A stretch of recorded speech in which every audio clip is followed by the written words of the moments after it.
Assalamualaikum warahmatullahi wabarakatuh. Perkenalkan, nama saya Dwi Zaruinda Aryani dengan NIM 13121000091. Saya seorang mahasiswa Fakultas Hukum Universitas 17 Agustus 1945 Surabaya yang telah selesai melaksanakan kuliah kerja praktek atau KKP di Badan Hukum yaitu NK Law Office. Di sini saya ingin berbagi pengetahuan dari apa yang telah saya dapatkan saat melaksanakan magang KKP, yaitu bagaimana cara memahami dan menangani tindak pidana korupsi,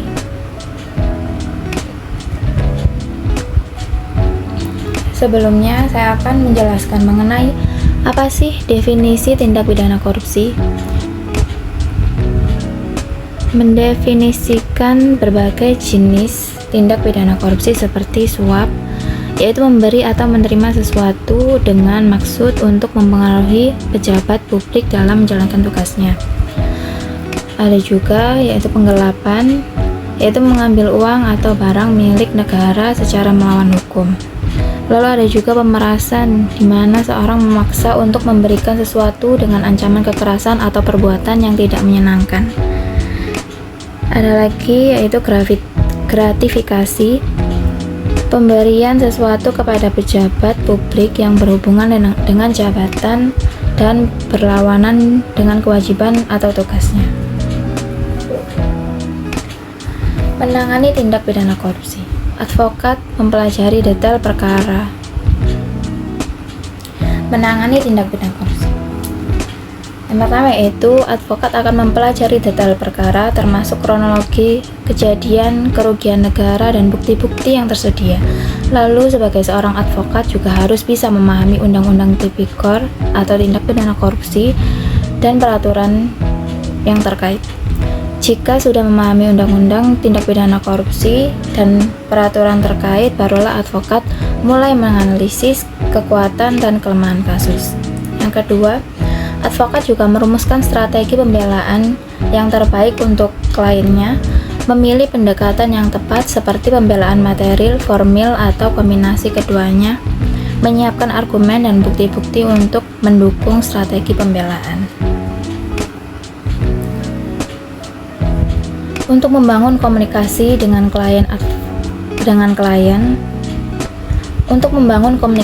klien, advokat dapat menjelaskan proses hukum dan strategi pembelaan kepada klien, membangun kepercayaan dan hubungan yang baik dengan klien, menjaga kerahasiaan informasi sang klien. Dalam hal tersebut, maka advokat dapat mengumpulkan bukti-bukti tambahan yang mendukung klien dan mewawancarai saksi-saksi, melakukan analisis forensik jika diperlukan.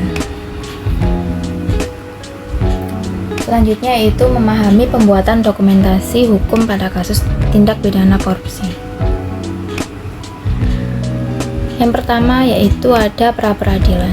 Surat kuasa khusus dibuat oleh pemberi kuasa atau klien kepada penerima kuasa atau penasihat hukum untuk mewakili di pengadilan. Lalu surat kuasa substitusi dibuat oleh penerima kuasa atau penasihat hukum kepada advokat lain untuk membantunya dalam perkara. Lanjut yaitu adalah proses gugatan. Seorang advokat menyusun gugatan yang memuat kronologis kejadian, kerugian yang diderita, dan tuntutan. Setelah penyusunan gugatan selesai, barulah dapat mengajukan gugatan ke pengadilan tindak pidana korupsi. Diajukan pula oleh penuntut umum atau jaksa kepada pengadilan untuk menuntut terdakwa atas tindak pidana korupsi. Gugatan berisi uraian tentang fakta-fakta dan bukti-bukti yang mendasari dakwaan.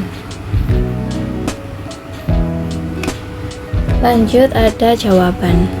Diajukan oleh terdakwa atau penasihat hukumnya untuk menanggapi dakwaan jaksa yang berisi uraian tentang bantahan atau pembelaan terhadap dakwaan jaksa.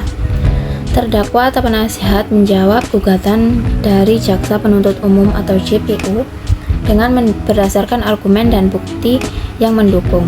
Setelah itu barulah terdakwa atau penasihat hukum dapat menyerahkan jawaban kepada JPU dan pengadilan tindak pidana korupsi. Selanjutnya yaitu proses replik dan duplik. Replik ialah jawaban jaksa atas jawaban terdakwa, berisi uraian tentang bantahan terhadap bantahan terdakwa. Duplik yaitu tentang tanggapan terdakwa atas replik jaksa, berisi uraian tentang pembelaan terakhir terdakwa. Lalu ada proses berkas pembuktian. Dalam hal pengajuan berkas pembuktian yang diajukan oleh jaksa dan terdakwa untuk membuktikan dalil-dalilnya, berisi dokumen, surat, foto, video, dan alat bukti lainnya. Selanjutnya yaitu kesimpulan. Pernyataan terakhir dari jaksa dan terdakwa tentang tuntutan dan pembelaannya. Putusan pengadilan yaitu dibuat oleh hakim setelah mempertimbangkan semua bukti dan dalil-dalil yang diajukan, berisi amar putusan yang menyatakan terdakwa bersalah atau tidak bersalah. Selanjutnya yaitu pada tahap banding dan kasasi. Yang pertama, surat somasi dibuat oleh pihak yang tidak puas dengan putusan pengadilan tingkat pertama untuk meminta banding atau kasasi. Lalu ada memori banding atau kasasi, uraian tentang alasan-alasan banding atau kasasi. Kontra memori banding atau kasasi, tanggapan pihak lawan atau kontra banding memori kasasi, yaitu berupa tanggapan pihak lawan atas memori banding atau kasasi. Selain dokumen-dokumen yang disebutkan di atas, dalam perkara tindak pidana korupsi juga dapat dibuat dokumen-dokumen lain seperti laporan hasil penyidikan atau LHP, surat perintah penyidikan atau sprindik, surat penahanan, dan terakhir yaitu permohonan pra peradilan. Tapi juga ada dokumen-dokumen lain yang diperlukan. Sekian penjelasan dari saya, kurang lebihnya saya mohon maaf. Wassalamualaikum warahmatullahi wabarakatuh.